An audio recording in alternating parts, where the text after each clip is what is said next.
ସକାଳୁ ଆଜି ମନ ଖୁସି ହେଇଯାଇଥିଲା ଗଛରେ ଏତେ ସାରା ଗୋଲାପ ଫୁଲ ଫୁଟିଥିବାର ଦେଖି। ସତେ ଯେମିତି ମୋର ସେଠି ଆଖି ଯାଉଥିଲା ଲାଖି। ତାପରେ ଆସି ବନେଇଲି ଇପି। ବେଶୀ ନୁହେଁ ମ 2 ପ୍ୟାକେଟ ହେଇଗଲେ ମୋର କାଫି। ଇପି ତ ହଉଛି ମୋର ଖାଇବାରେ ଅଲ ଟାଇମ ଫେଭରାଇଟ। ଥାଳିରେ ଥାଳି ଆଣି ଖାଇ ଦେଇଥିଲି ଚାଟି ଚୁଟି।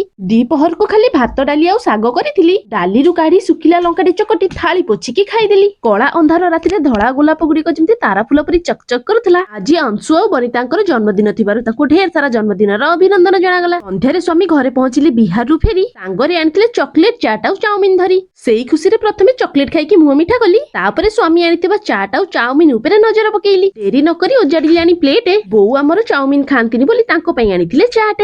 ସମସ୍ତଙ୍କୁ ଗୋଟେ ଗୋଟେ ପ୍ଲେଟ ଚାଉମିନ ଧରେଇ ମୁଁ ବି ମନ ଖୁସିରେ ଟାଉ ଟାଉ କରି ଦେଇଥିଲି ଖାଇ। ରାତି ଖାଇବାରେ ଭଜା ହେଇଥାନ୍ତା ଅମୃତଭଣ୍ଡା। ସ୍ୱାମୀ କହିଲେ ଆଜି 12ଟା ଅଛି, ସାଙ୍ଗେ ସାଙ୍ଗେ ନେଇ ଆସୁଛି, ଭାଜିଦବ ତୁମେ ଅଣ୍ଡା। ସମସ୍ତଙ୍କର ଅଣ୍ଡା ଖାଇବା ଫରମାଇଶ ଥିଲା ଭଳି ଭଳି। କାହା ପାଇଁ ଅଣ୍ଡା ପୋଚ, ଅଣ୍ଡା ସିଝା ଆଉ ଅଣ୍ଡା ଭୁଜିଆ କରିଥିଲି ଚୁଲି ଜାଳି। ଜୟ ଜଗନ୍ନାଥ।